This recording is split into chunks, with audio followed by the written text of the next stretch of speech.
Dominicana.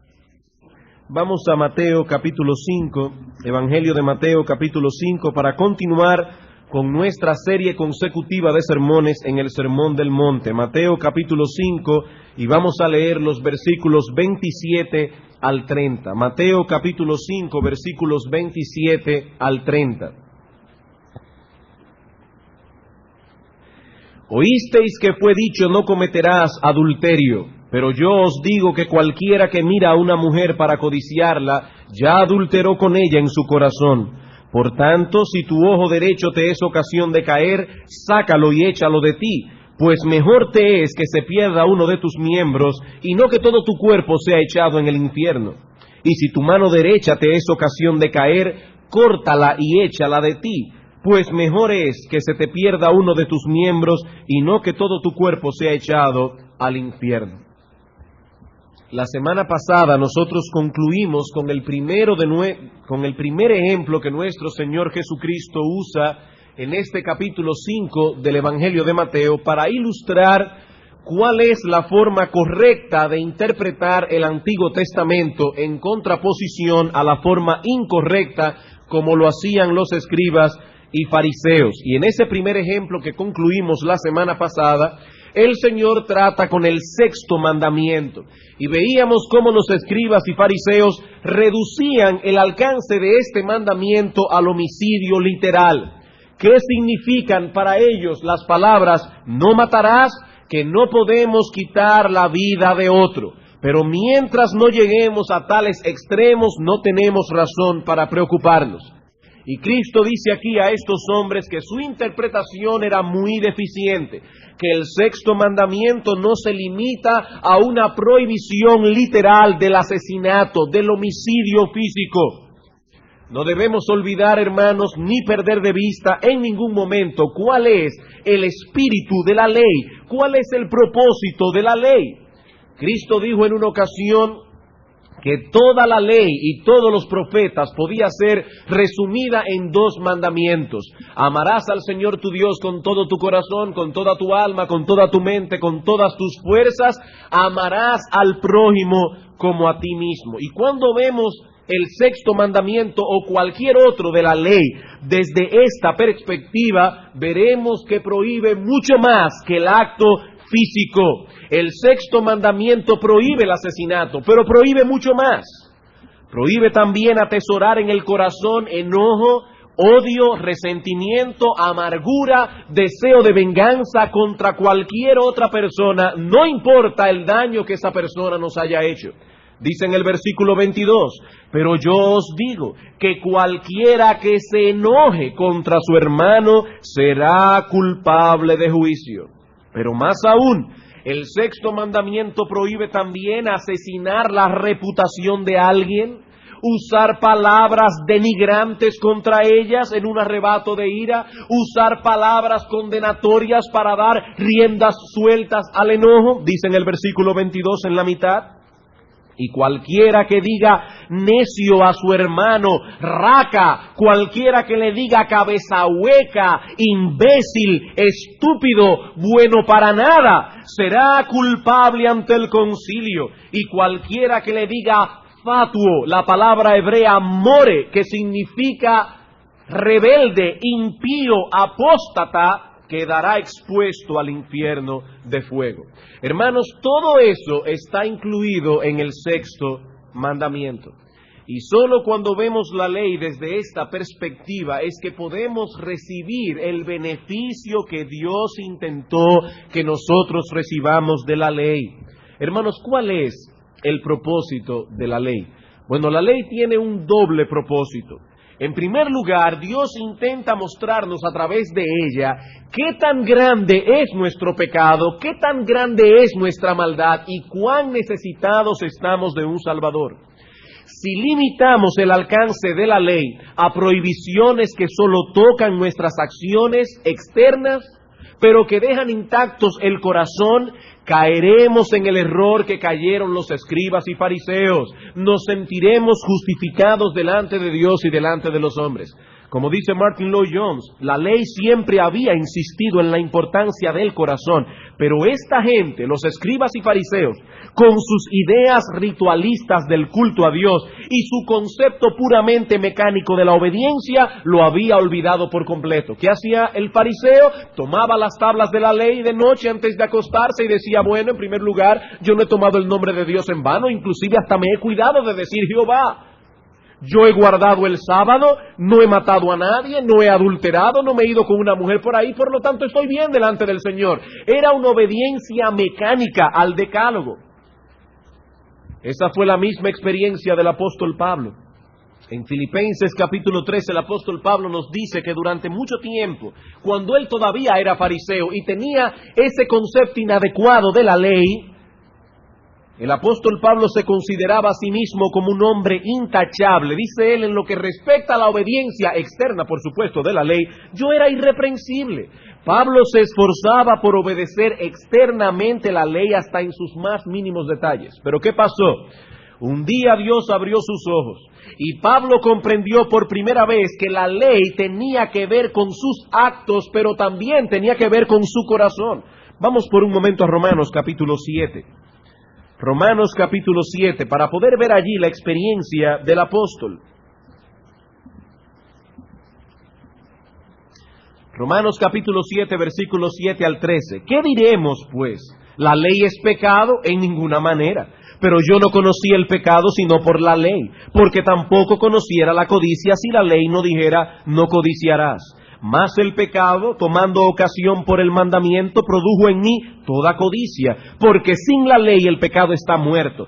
Y yo sin la ley vivía en un tiempo. Hermanos, cuando el apóstol Pablo vivió sin ley, si era hijo de fariseos y él mismo era fariseo, y dice en Gálatas que él sobrepujaba, que él sobrepasaba a sus contemporáneos en el celo por guardar la ley.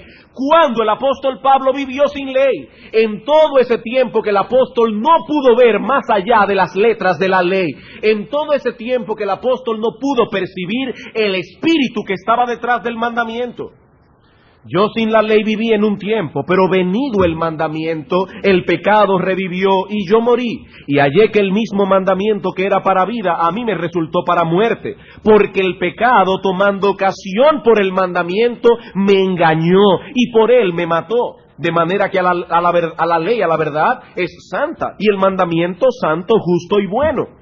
Luego lo que es bueno vino a ser muerte para mí. En ninguna manera, dice Pablo, no fue la ley que me mató, sino que el pecado, para mostrarse pecado, produjo en mí la muerte por medio de lo que es bueno, a fin de que por el mandamiento el pecado llegase a ser sobremanera pecaminoso.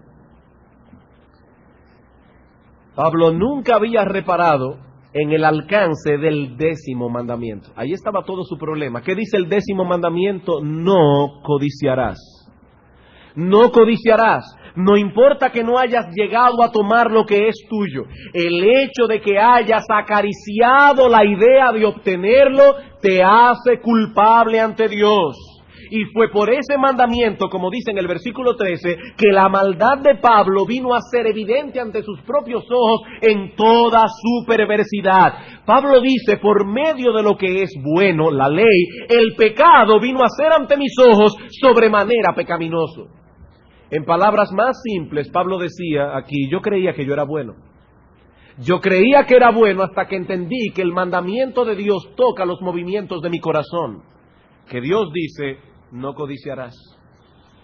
Pero la ley no solo fue promulgada para hacernos ver cuán grande es nuestro pecado y cuánto necesitamos de un Salvador, sino también para mostrarnos cuál es el estilo de vida que es agradable a Dios. En otras palabras, es por medio de la ley que nosotros comprendemos qué es la santidad. Si contemplamos el mandamiento con los mismos ojos que los contemplaban los escribas y fariseos, nunca, hermanos, podremos crecer en santidad. Lo más lejos que llegaremos a alcanzar es una vida decente, en el mejor de los casos. En el peor de los casos, caeremos en un legalismo orgulloso que nos llevará de la mano a las mismas llamas del infierno. Necesitamos observar la ley desde la misma perspectiva que Cristo la observó. De lo contrario, la ley no nos beneficiará en lo absoluto. No extraeremos de ella ningún beneficio. Y en la mañana de hoy pasaremos a considerar, bajo esa óptica de Cristo, el segundo ejemplo que el Señor usa aquí, la verdadera interpretación del séptimo mandamiento. 2 semanas pasadas vimos el sexto mandamiento. Ahora vamos a ver, probablemente este domingo y el próximo, no llegaremos en Mateo 5 a la aplicación que Cristo da en el versículo 29, pero por lo menos estaremos viendo los versículos 27 y el 28, y lo vamos a hacer bajo un esquema similar al que usamos la semana pasada.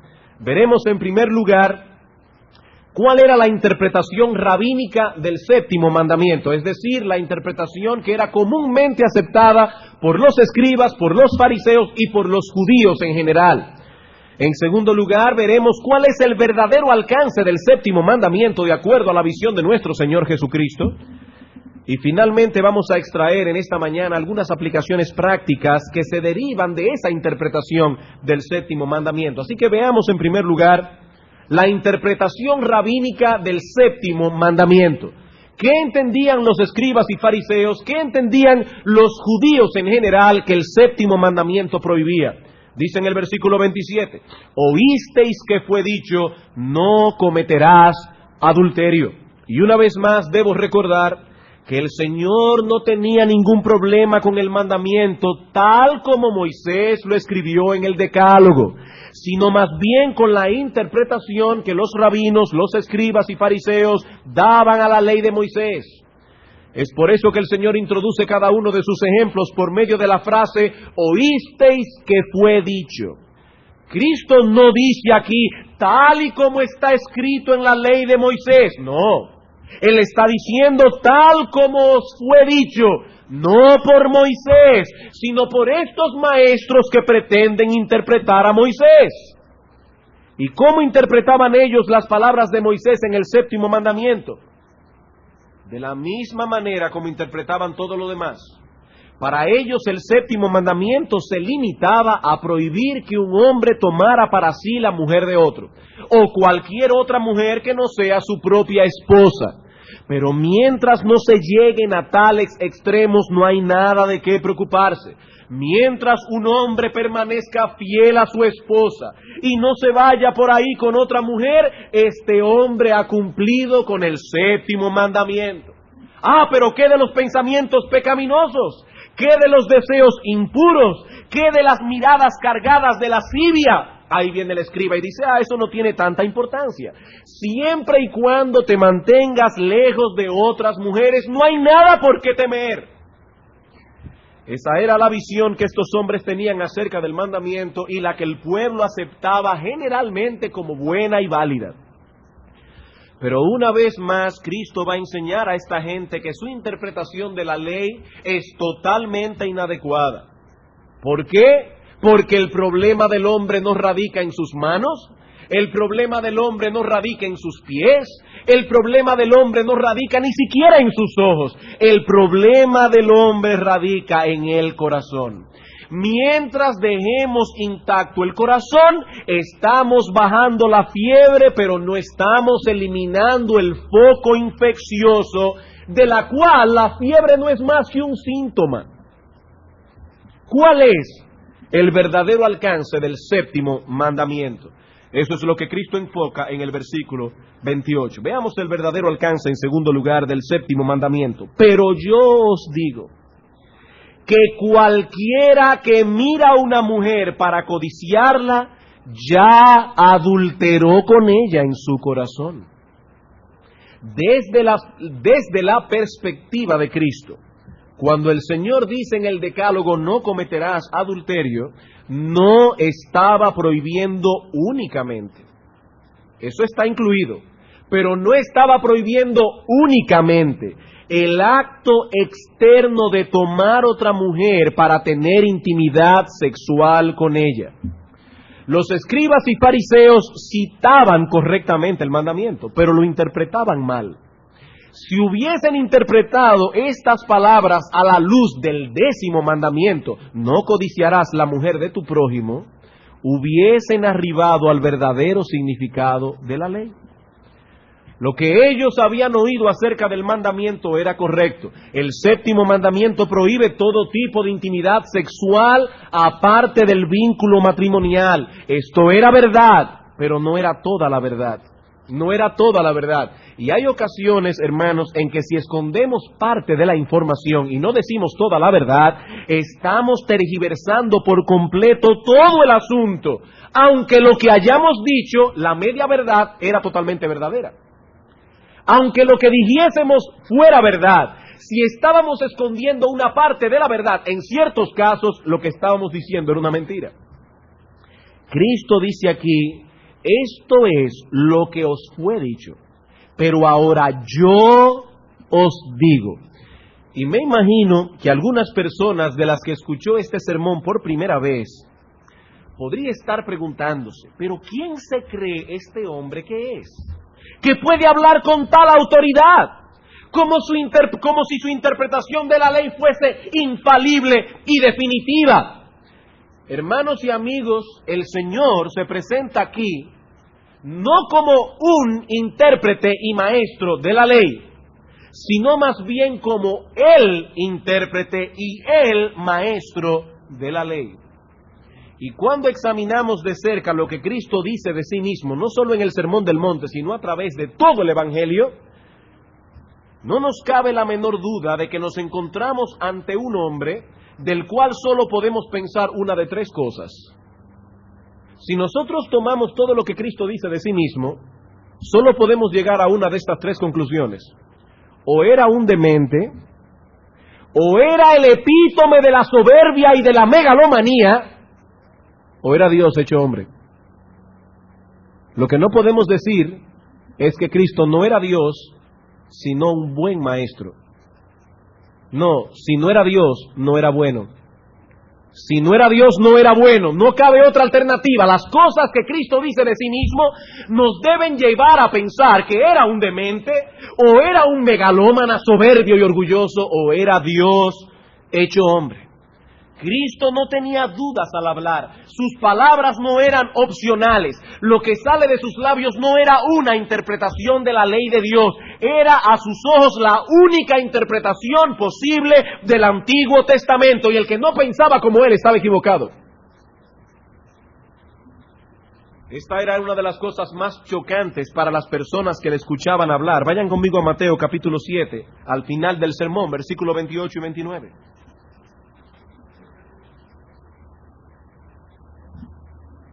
Algunas personas nos dicen, oye, sí, yo admiro al Señor.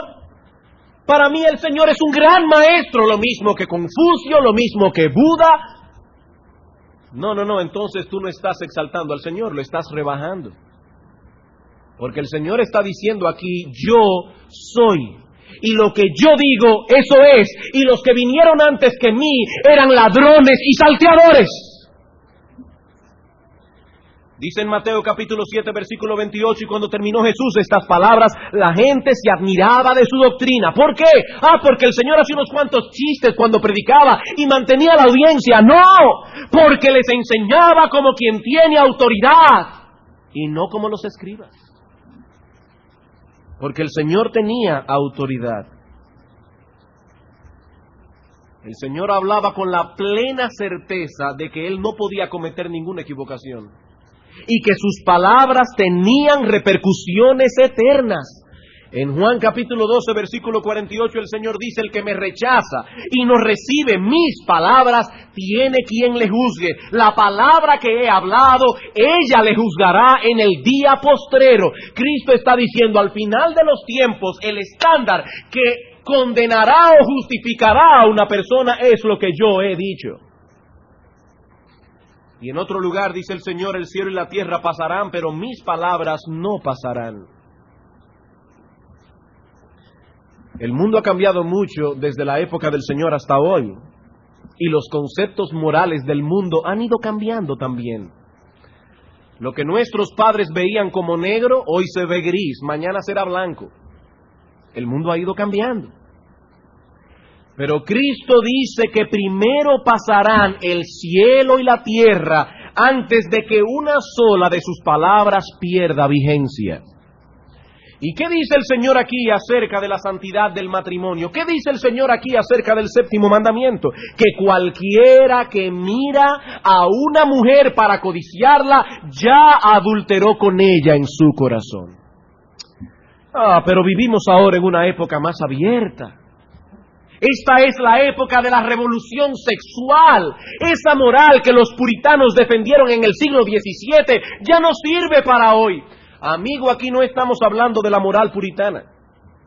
Aquí estamos hablando de lo que nuestro Creador piensa acerca de este asunto. Y no olvides que el mismo que habla en este pasaje de las Escrituras es el mismo que te juzgará algún día. Es el mismo que decidirá cuál será tu destino eterno. ¿Y sabes cuál será el destino de aquellos que son indulgentes con esos pecados que el mundo acepta con tanta naturalidad en el día de hoy? La Biblia dice: no erréis, ni los fornicarios, ni los idólatras, ni los adúlteros, ni los afeminados, ni los que se echan con varones, ni los ladrones, ni los avaros, ni los borrachos, ni los maldicientes, ni los estafadores heredarán el reino de Dios. Y en Apocalipsis capítulo 21, versículo 8, el veredicto es más tajante. Pero los cobardes e incrédulos, los abominables y homicidas, los fornicarios y hechiceros, los idólatras y todos los mentirosos tendrán su parte en el lago que arde con fuego y azufre, que es la muerte segunda. Ese es el testimonio de las Escrituras. Pero pastor, tampoco vaya a pensar que yo soy un depravado. Yo quiero que sepa que nunca le he sido infiel a mi esposa. O tal vez haya un joven o una joven soltero aquí o soltera que diga: me estoy guardando puro hasta llegar al matrimonio, el día en que pueda encontrar una esposa o un esposo con la cual compartir mi vida. No vaya a pensar que yo soy un depravado, que yo soy una depravada. Bueno, todo eso está muy bien, pero ¿qué puedes decir acerca de tu corazón? ¿Qué puedes decir acerca de tus pensamientos? ¿Qué puedes decir acerca de tus ojos? Cristo dice aquí que el mirar a una mujer con codicia es adulterio. Y por si acaso, que nadie piense que las mujeres están excluidas del mandamiento en sentido contrario. No, hermanos, este mandamiento es general. ¿Y cómo lo sabemos? Voy a dar dos argumentos. En primer lugar, cuando Dios dice en el Decálogo: no cometerás adulterio, Él no dijo: hombres, no cometan adulterio. Él dijo: seres humanos, no cometan adulterio. Es a todos los hombres, a todas las mujeres, a todo el mundo que está llevado el mandamiento: no cometerás adulterio. Y si esa es la visión que Cristo tiene de lo que es adulterio, se aplica exactamente igual a las mujeres. Y otro argumento que podemos usar aquí es 1 Corintios capítulo 7, versículo 2. Dice el apóstol Pablo: a causa de las fornicaciones, que cada uno tenga su propia mujer. ¿Y qué sigue diciendo? Que cada una tenga su propio marido. Procuren casarse, dice Pablo, hombres y mujeres, no pierdan de vista la corrupción que mora en vosotros y que puede llevar tanto al uno como al otro, varón y hembra, a cometer fornicación. ¿Qué tipo de fornicación? La que Cristo revela en Mateo capítulo 5. Una mirada inconveniente puede estar cargada de adulterio, lo mismo que si se hubiese llevado a cabo el acto adúltero. Cualquiera, dice Cristo, cualquiera que mira para codiciar, ya adulteró en su corazón. No importa cuál sea su trasfondo, no importa cuál sea su temperamento, no importa cuál sea su configuración genética. Hoy día los psicólogos nos dicen que ciertas personas vienen de fábrica con una predisposición genético-temperamental que los mueve violentamente a tener una conducta desviada. Que tales personas no pueden hacer mucho para frenar tales impulsos pecaminosos. Y por lo tanto la sociedad debe ser comprensiva con tales personas. Está bien, violó a una niña, pero hay que entenderlo, él tiene un problema genético-temperamental.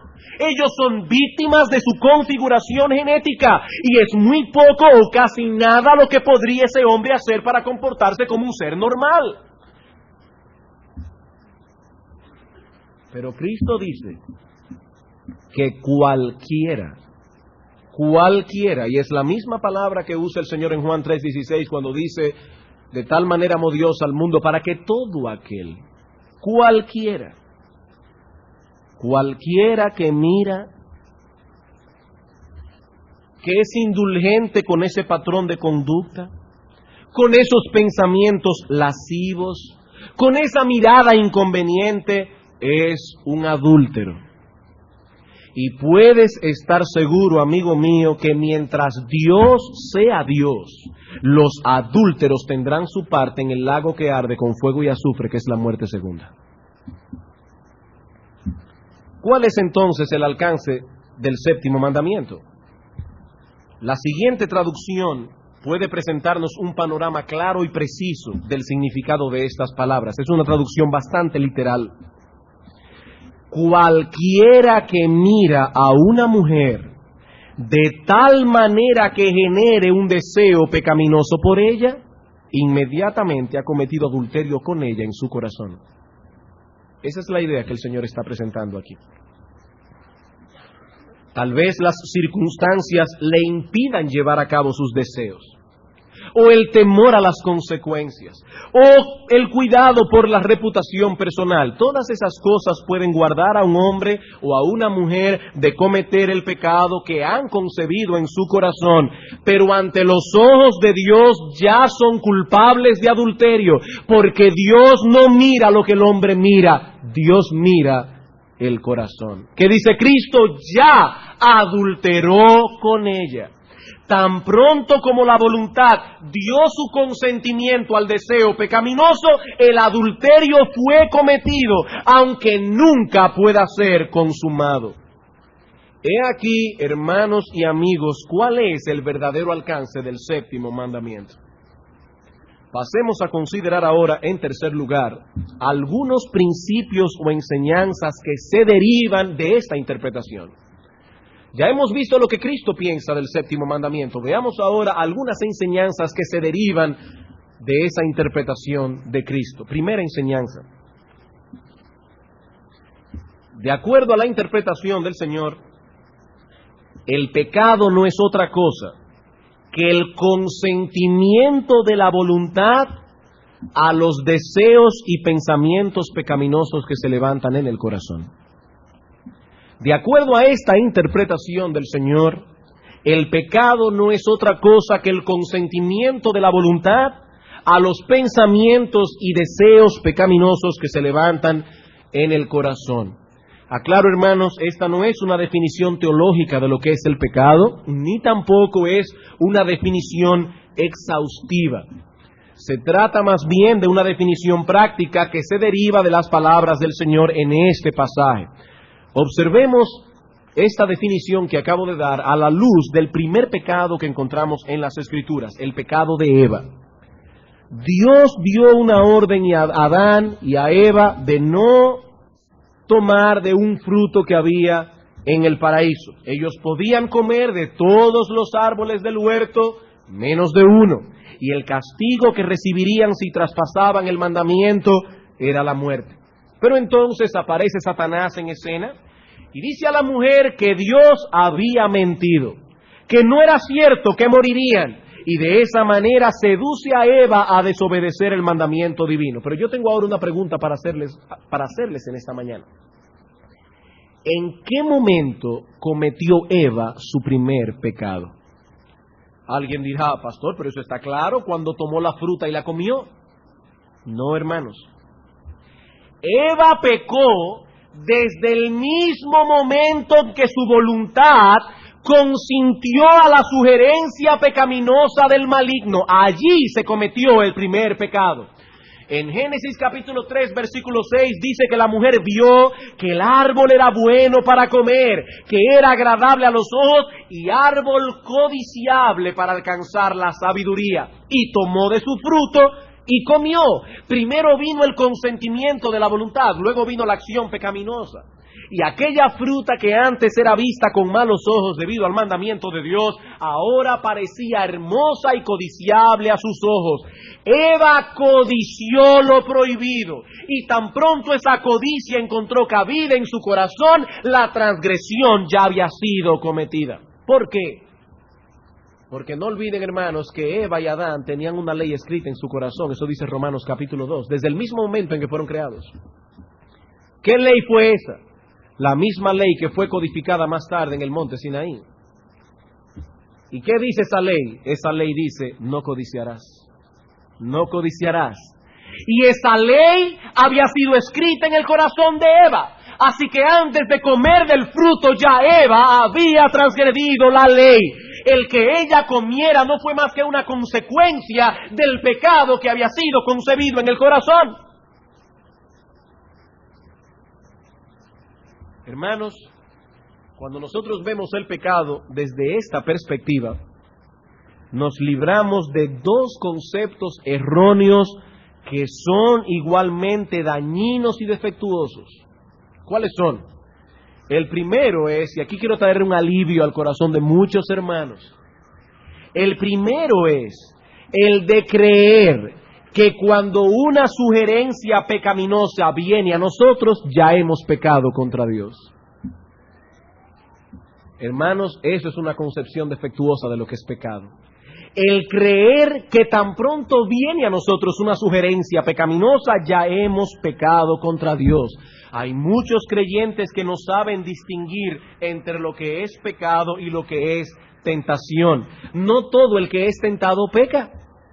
¿Qué dice Santiago en Santiago 1:12? Bienaventurado el varón que soporta la tentación, para que cuando haya resistido la prueba reciba la corona de vida que Dios ha prometido a los que le aman. Nosotros pecamos cuando cedemos a la tentación, pero mientras nos mantengamos luchando, hermano mío, no importa qué tan fuerte, no importa qué tan perversa pueda ser la sugerencia, no has transgredido la ley de Dios. Recuerden esto, hermanos, el pecado es el consentimiento de la voluntad a los deseos y pensamientos pecaminosos que se levantan en el corazón. Si nuestra voluntad está resistiendo y continúa resistiendo tales sugerencias, estamos en esa posición de bienaventuranza de la que habla Santiago. No importa qué tan fuerte hayamos sido movidos en nuestra concupiscencia, mientras nos permanezcamos luchando para que nuestra voluntad no consienta, hermanos, no hemos pecado contra Dios. Por eso Santiago no dice, bienaventurado el varón que nunca es tentado. Santiago dice, bienaventurado el varón que siendo tentado soporta.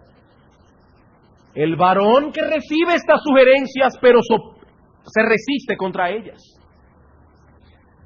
Cristo fue tentado por el maligno en el desierto.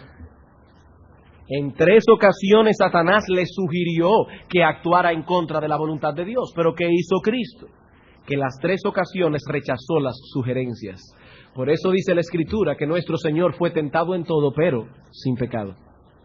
Él fue tentado en todo, pero sin pecado. Cristo fue tentado. Cristo nunca pecó. De hecho, Cristo no podía pecar. Así que, hermanos, no es lo mismo ser tentado que ceder a la tentación. Y cuando vemos el pecado desde esta perspectiva, nos libramos de acusaciones innecesarias de la conciencia. Pero nos libramos también del otro error. Este es el otro extremo ahora. El creer que no hemos cometido ningún pecado simplemente porque no hemos llevado a cabo el acto pecaminoso en sí. ¿Qué dijimos hace un momento que era el pecado? Es el consentimiento de la voluntad a las sugerencias pecaminosas que se levantan en el corazón. Tan pronto nuestra voluntad consiente, el pecado ya fue cometido, aunque no tengamos ocasión de llevarlo a cabo en realidad. Supongamos que a un niño se le ha prohibido comer unas galletas que se encuentran en la despensa. Él no debe tocar esas galletas a menos que su padre o su madre no le dé permiso. Pero un día el niño Llega a la cocina y sabe que la mamá está arriba y que no va a bajar como por la próxima media hora, porque está haciendo una cosa, lavando el baño, y él está solito en la cocina. Y viene la sugerencia pecaminosa, nadie lo va a ver. Y seguramente nadie ha contado todas las galletas que hay allí. Si yo abro la lata y tomo una galleta, nadie lo va a notar. Viene el niño, le gusta la idea, consiente en su voluntad, se dirige a la despensa, abre la despensa, toma la lata, la destapa. Oh, tristeza, las galletas se habían acabado. ¿Podemos decir que ese niño no pecó simplemente porque él no llegó a tomar la galleta y comerla? No, hermanos. Tan pronto la voluntad consintió la sugerencia de su malvado corazón, el pecado ya fue cometido. Ese niño es culpable de desobediencia, ese niño es culpable de robo, aunque no haya tomado nada de la despensa. Jóvenes, estamos en medio de un examen, hay unas cuantas preguntas difíciles y providencialmente me sentaron a la muchacha más brillante del curso, la más estudiosa, frente a mí. Y uno sudando la gota gorda y ella tranquila resolviendo su examen. Y viene la sugerencia pecaminosa a tu corazón. Bueno, yo estudié, fue que se me olvidó esa pregunta, que está de más que yo de una miradita. Pero resulta que la muchacha es un poco ancha de espalda y por más que tú quieres, te pasaste el examen entero y no pudiste ver nada. Joven, tú fuiste culpable de fraude. Fuiste culpable de engaño, aunque no pudieras ver una sola letra del examen de la muchacha. Eres culpable porque tu voluntad consintió la sugerencia pecaminosa y perversa de tu corazón. Tan pronto la voluntad consiente el pecado, ya fue cometido. Hermanos, la sugerencia en sí misma no es pecado. Es el consentimiento de la voluntad a la sugerencia pecaminosa lo que es considerado como pecado de acuerdo a las Escrituras. Cualquiera que mira a una mujer para codiciarla ya adulteró con ella en su corazón. Aunque este hombre no haga absolutamente nada para acercarse a esa mujer, el haber dado lugar a pensamientos impuros en el corazón ya fue considerado adulterio ante los ojos de Dios. Lo segundo que aprendemos en este texto es que la fuente del pecado reside en el corazón. La fuente del pecado reside en el corazón. Noten el texto otra vez. Cualquiera que mira a una mujer para codiciarla ya adulteró con ella en su corazón. ¿Dónde se llevó a cabo el pecado? En el corazón. Hermanos, repito, el problema del hombre no está en las manos, el problema del hombre no está en los ojos o en los pies, es en el corazón. Esa es la enseñanza que encontramos vez tras vez en las Escrituras. Marcos capítulo 7. Marcos capítulo 7, versículos 21 al 23.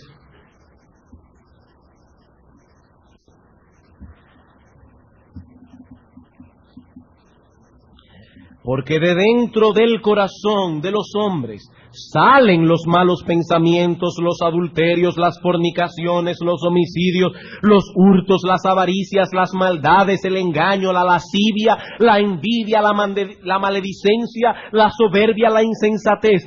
Todas estas maldades de dentro salen y contaminan al hombre. Esta no es precisamente la enseñanza de los psicólogos y sociólogos modernos. Ellos piensan que todo el problema del hombre es externo. Todo el problema del hombre está en el ambiente, en las circunstancias. Si nosotros pudiéramos sanear esos barrios y pudiéramos darles mejor educación y pudiéramos darle albergue, comida, ropa, esos jóvenes no se descarriarían de esa manera. ¿Y qué me dicen entonces de esos jovencitos que viven en Arroyo Hondo, en casas ricas, que tienen todas sus necesidades cubiertas y son unos perversos? Educados en el Carol Morgan, en el American School o en cualquier otro colegio bueno de aquí. ¿Dónde está la perversión? En su corazón. No, amigo mío, el mal no está en el ambiente, el mal está en el hombre. Adentro del hombre, dice Cristo, están los adulterios, los homicidios, las lascivias, los malos pensamientos. No es lo externo. Lo externo puede contribuir a que una persona sea peor o mejor.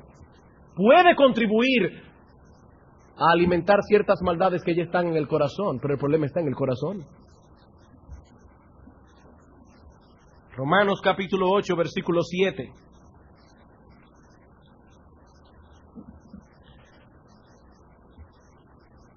Por cuanto los designios de la carne son enemistad contra Dios, porque no se sujetan a la ley de Dios, ni tampoco pueden.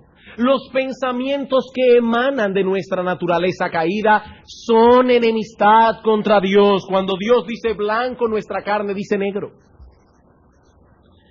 Y en Santiago 1, no lo busquen, versículos 13 al 14, dice Santiago que nadie diga cuando es tentado que es tentado de parte de Dios, porque Dios no puede ser tentado por el mal, ni Él tienta a nadie. Cada uno es tentado cuando de su propia concupiscencia es atraído y seducido. El hombre es tentado porque hay algo en su corazón que responde gustoso a la tentación. Por eso dice Jeremías que el corazón del hombre es engañoso. Y el texto hebreo dice literalmente que está desesperadamente enfermo. El corazón del hombre es desesperadamente perverso. Así que no es un adesentamiento lo que el hombre necesita, es una purificación del corazón. En Mateo capítulo 5, versículo 8 dice el Señor: bienaventurados los puros de corazón, porque ellos verán a Dios. No es enmendar un asunto aquí y otro allá lo que el hombre necesita, es un cambio radical en la fuente misma de donde emanan sus acciones, pensamientos y sentimientos. Y ese cambio en esa fuente interna solo puede ser obrado por medio de Cristo y con el poder del Espíritu Santo. Hermanos, esto que yo estoy diciendo aquí en esta mañana no es teología solamente, es algo práctico. Hermanos, esto debe afectar muchas cosas. El entender estas verdades debe afectar la forma en que nosotros criamos a nuestros hijos. Hermano, entiende que ese niño precioso que tienes delante de ti, vino de fábrica con un corazón dañado. Y lo que nosotros queremos no es criar hijos decentes. Hermanos, esa es la meta que tienen los inconversos decentes. Nuestra meta es criar hijos que tengan temor de Dios en el corazón. Y eso solo puede hacerlo Dios. Eso solo puede hacerlo Dios, añado, usando los medios que Él ha provisto para eso. No, hermanos, no son hijos decentes lo que queremos. Son hijos piadosos, son hijos temerosos de Dios, hijos en los cuales el Espíritu Santo haga una obra de regeneración. El entender estas cosas, el entender la maldad que reside en el corazón de nuestros hijos, debe afectar la forma en que nosotros los criamos. Déjenlos tranquilos, no se metan con ellos, denle toda la libertad y ustedes verán el monstruo que tendrán en unos años. No, pastor, mi hijo es tranquilo, él salió con un temperamento, si usted lo viera, él se pasa horas tranquilo en la casa. Es que él no tiene que salir de la casa para ser un perverso. Esa perversidad vino amarrada en su corazón.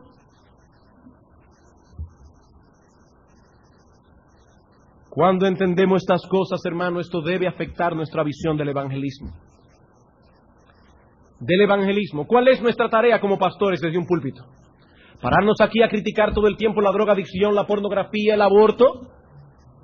¿Cuál es nuestra tarea? ¿Comenzar a hablar de política y crear un partido y decir que los gobiernos deben tomar en cuenta a los evangélicos porque somos 500,000 o qué sabe cuántos aquí? Hermanos, esa no es nuestra visión, esa no es nuestra misión. Nuestra misión es predicar el bendito evangelio de Cristo, porque Dios ha dicho que el evangelio es poder de Dios para salvación a todo aquel que cree. Lo que queremos no es adecentar a la República Dominicana, lo que queremos es traer a esos hombres perdidos en sus pecados a conocer a Cristo, y la única manera en que podemos hacer eso es predicando el glorioso y eterno y bendito Evangelio de nuestro Señor, porque ese es el instrumento que el Espíritu Santo ha prometido usar. Y fuera de eso, no importa que demos aquí películas entretenidas, que tengamos un coro muy hermoso, fuera de eso, ningún alma se va a salvar. Porque solo el Evangelio es poder de Dios para salvación a todo aquel que cree. Debemos entender cuál es el problema del hombre. Hermanos, esto debe afectar nuestra visión de la vida cristiana. Esto debe afectar nuestra visión de la vida cristiana. Hay cristianos que no entienden que llevan cargados un monstruo en su corazón. Recuerden que hemos sido librados del dominio del pecado, pero no hemos sido librados del pecado. Hemos sido librados de su dominio, pero no hemos sido librados de su presencia. Y hasta que no traspasemos el umbral de las puertas de perlas en los cielos, estaremos luchando con la maldad que reside en nuestro corazón. El deseo de la carne es contra el espíritu, el deseo del espíritu es contra la carne, y estos se oponen entre sí para que no hagáis lo que quisierais. Y cuando un cristiano entiende la vida cristiana de esa manera, entiende también cuánto necesita del poder de Dios para vivir en santidad. Y diariamente irá delante del trono de Dios a gritar a Dios: Señor, líbrame del mal. ¿No fue eso lo que el Señor nos enseñó a orar? Líbranos de tentación, no nos metas en tentación, líbranos del mal. Puede haber un creyente aquí que afirme no tener una lucha, a veces agonizante, con los deseos y pensamientos impuros. Sí, hermanos, los creyentes tienen luchas con esas cosas. Y no pienses, no, fulano es un hombre tan santo. No, hermanos, no os ha sobrevenido ninguna tentación que no sea común a los hombres, sino que fiel es Dios que juntamente con la tentación da la salida para que podamos resistir. Tenemos que entender cuál es el problema que hay en nuestro corazón, para que vayamos humillados clamando: Señor, dame tu gracia, porque yo no puedo hacer otra cosa. En tercer lugar, este texto nos enseña que nuestra verdadera condición espiritual se revela a través del estado de nuestro corazón y no por nuestro comportamiento externo. Este texto nos enseña que nuestra verdadera condición espiritual se revela a través del estado de nuestro corazón, no por nuestro comportamiento externo. Cristo dice: este hombre que puso sus ojos en una mujer que no era la suya y que albergó en su corazón deseos pecaminosos hacia ella, es culpable de adulterio. Este hombre es un adúltero. Y noten que allí no dice que este hombre abandonó a su esposa. Aquí no dice que este hombre acostumbra a llegar tarde a su casa. Externamente no hay nada que lo pueda señalar como un inmoral. De hecho, es posible que los demás lo vean como un dechado de virtudes. Nunca ha dado una nota discordante. Siempre se ha visto como un hombre decente y comedido. Pero en su corazón es un adúltero. Es un adúltero. Dice el Señor acerca de los fariseos en Mateo capítulo 23, el versículo 28. Así también vosotros por fuera a la verdad os mostráis justos a los hombres, pero por dentro estáis llenos de hipocresía e iniquidad. La apariencia externa es una cosa, pero lo que hay dentro es otra muy distinta. Pero lo que es peor, Cristo dice aquí, lo de afuera es una mera apariencia.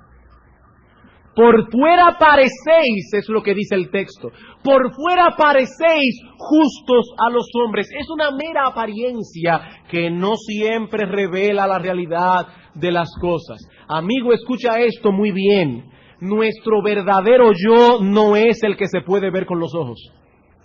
Nuestro verdadero yo no se ve con los ojos. Nuestro verdadero yo es lo que somos internamente, lo que somos en el corazón. Amigo, ese es tu verdadero carácter. Y cuando aparezcamos delante de Dios para ser juzgados, no seremos juzgados únicamente por nuestras obras. Seremos juzgados por nuestro carácter interno, por lo que fuimos en el corazón. Eso es lo que dice Pablo en Romanos capítulo 2, versículo 16. Dice el apóstol Pablo allí: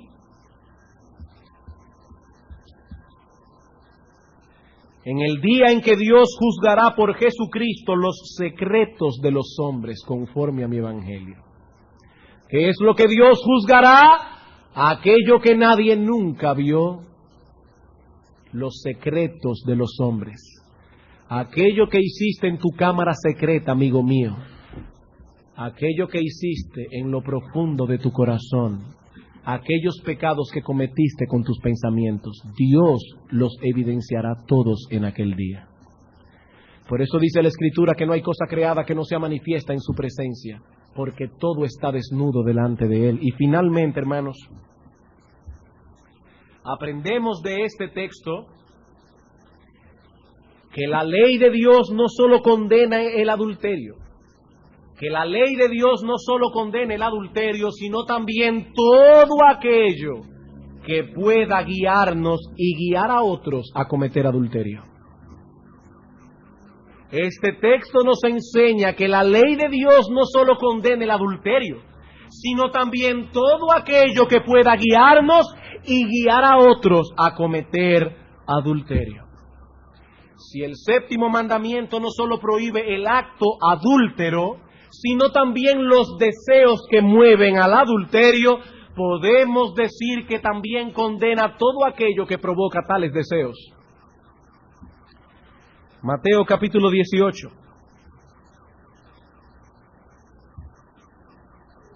Mateo 18, versículo 7. ¡Ay del mundo por los tropiezos! Porque es necesario que vengan tropiezos, pero ¡ay de aquel hombre por quien viene el tropiezo! Dice en el versículo 6, que mejor le fuera que se le colgase al cuello una piedra de molino de asno y que se le hundiese en lo profundo del mar.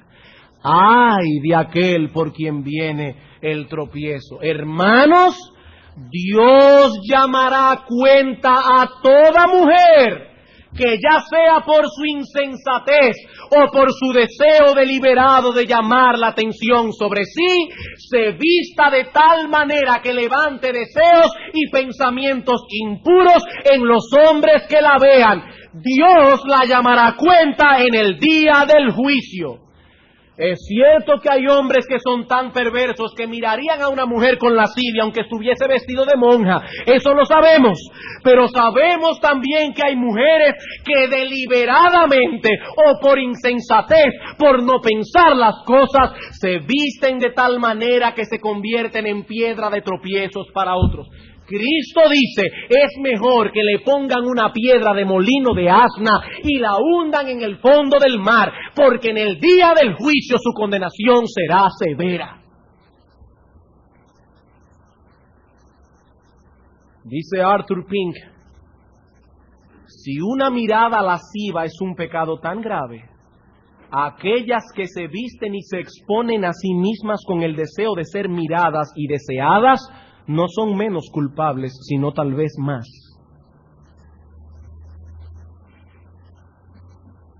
Y no pude citar todo el texto de Pink, pero él sigue diciendo, y peor son las madres que dejan a sus jovencitas vestirse de esa manera. Eso lo dice Pink y eso lo digo yo. Y hermanos, es una cosa tan fuerte y tan grave que cuántas veces se ha hablado de esto en la iglesia y todavía hay hermanas, o por lo menos se llaman a sí mismas hermanas, que vienen a la iglesia y andan por ahí vestidos sin recato y sin decoro, enseñando las formas de su cuerpo, con vestidos apretados, con faldas cortas, con escotes pronunciados, sin tener el menor cuidado. Hermanos, dice la Escritura que el vestido no es moralmente neutro. Pedro en primera de Pedro capítulo 3 dice que el vestido revela la condición del corazón de una mujer.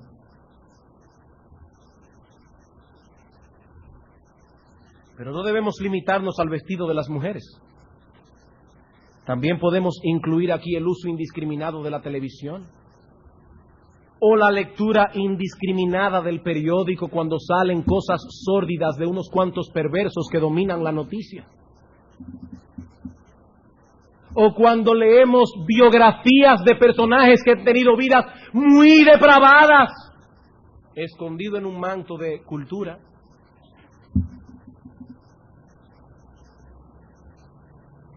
Yo me voy a ir más lejos en esta mañana, y esto no es original. Esto no es original. Incluso podemos mencionar aquí el descuido por parte de los jóvenes solteros de procurar casarse. ¿Qué dice el apóstol Pablo en 1 Corintios, capítulo 7?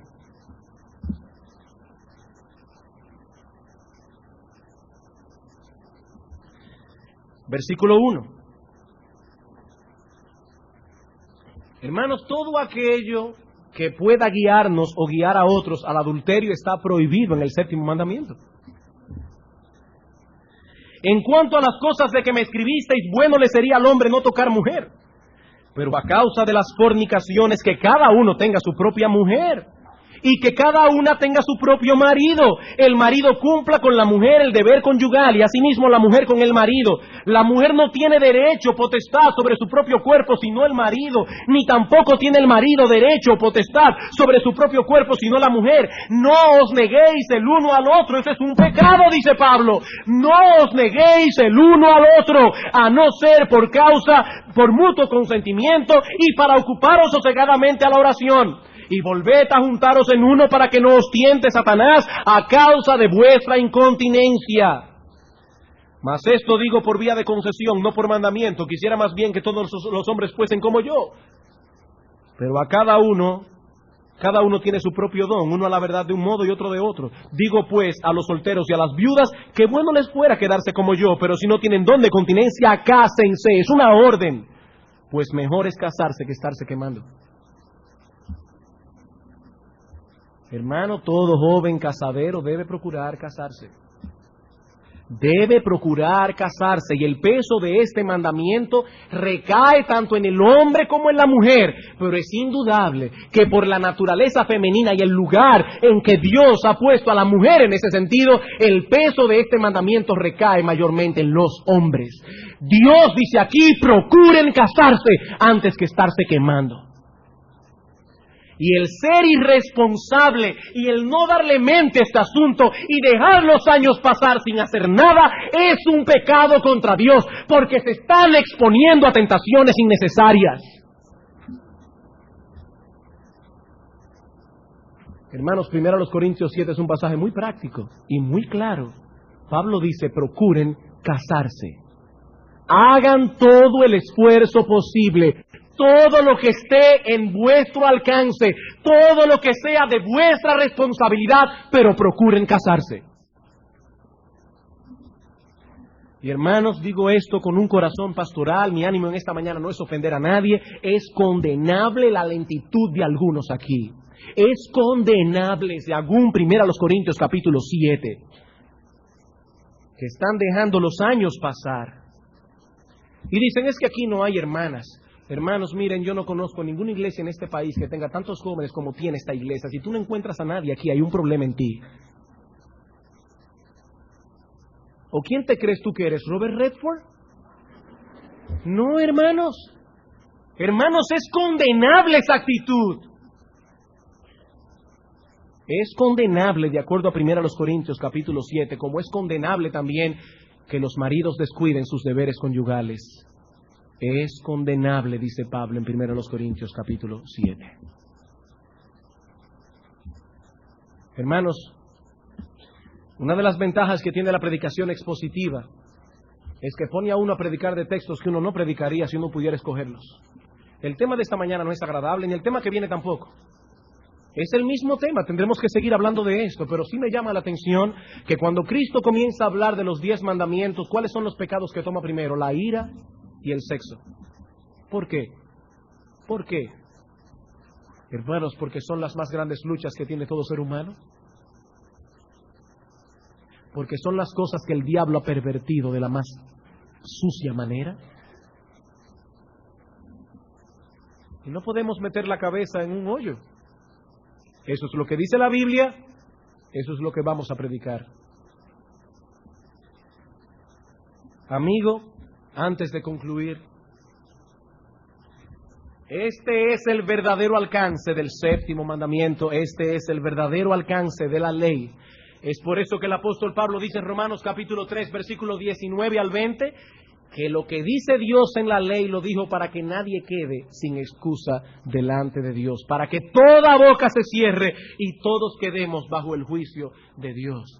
Amigo mío, nadie podrá salvarse obedeciendo los mandamientos, porque Dios exige una obediencia perfecta y eso nadie puede lograrlo. A la luz de lo que dijimos el domingo pasado, a la luz de lo que dijimos hoy, ¿quién puede decir yo no soy un asesino? ¿Quién puede decir yo no soy culpable de cometer adulterio? Pero amigo, para eso murió Cristo, para hacer posible lo que nosotros no podíamos hacer por nosotros mismos. Y si has sido en esta mañana convicto de pecado, debes saber que hay esperanza para ti. Cristo proveyó salvación para los pecadores. Él murió en una cruz, resucitó al tercer día, ascendió a los cielos para que todo aquel que en Él cree no se pierda, mas tenga vida eterna. Cristo no vino a llamar a justos, Él vino a llamar a pecadores al arrepentimiento. Y si en esta mañana el Espíritu Santo te ha convencido de pecado y dices en tu corazón, yo soy un pecador, entonces debes saber que la promesa es para ti. La promesa es para ti. Amigo mío, hay esperanza porque Cristo Jesús murió en una cruz para salvar a los pecadores. A personas como tú, a personas como yo fue que Cristo vino a salvar. Y aunque vuestros pecados fueren como la grana, como la nieve, serán emblanquecidos. Vamos a orar. Padre nuestro que estás en los cielos, gracias por nuestro precioso Salvador. Padre, cuando nosotros contemplamos la maldad de nuestro corazón y pasamos por ese proceso que pasó el apóstol Pablo, que habiéndonos creído buenos, de repente la luz de tu palabra viene a nosotros y podemos percibir cuán malos somos. Oh Señor, cuando pasamos por ese proceso es que podemos entender lo que dice Pedro, que para nosotros los que creemos Cristo es precioso. Para el mundo, roca de tropiezo, piedra de escándalo. Para nosotros es aquel bendito que derramó su sangre para limpiarnos de toda iniquidad. Padre, gracias por nuestro Salvador. Gracias por haber lavado nuestras ropas sucias y por habernos puesto la ropa de gala de su justicia. Pero ahora queremos implorarte, oh Señor, que tú tengas misericordia de algunos aquí que no han venido todavía clamando por perdón. Señor, ten misericordia de ellos y muéstranos, oh Dios, en esta hora que tu brazo no se ha cortado para salvar. Padre, gracias por tu palabra. Oh Dios, permite que podamos atesorarla en el corazón para que en nuestro andar, en público y en privado, nosotros podamos ser puros de corazón. Te lo suplicamos en el nombre de Cristo.